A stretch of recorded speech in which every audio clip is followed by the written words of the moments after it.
Hello and welcome to another episode of Bite Size Tech.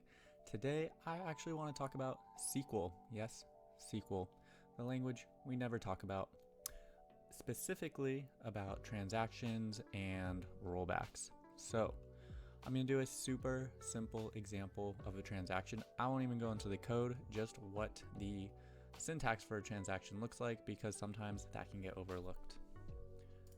So what does that syntax look like? Begin your transaction, then begin your try statement, do some operations and some code, commit that transaction, and then end your try statement. And if there's any sort of error in that, we just want to roll back that transaction so that nothing happens to our data. So in SQL, we just use begin transaction, and then we do our try, so begin try. And then here we're just going to do something,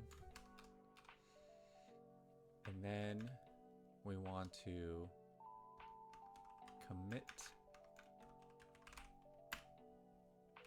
transaction, and now we can end our try statement.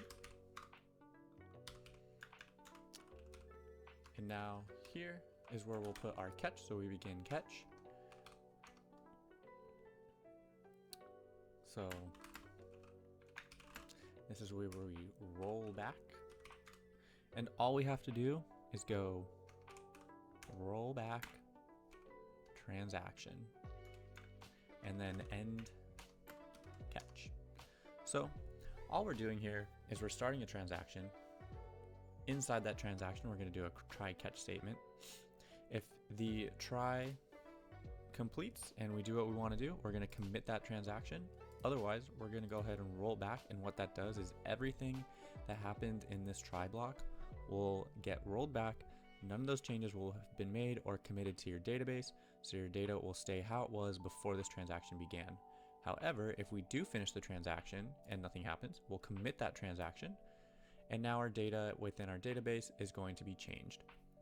And that is a transaction with a rollback in there.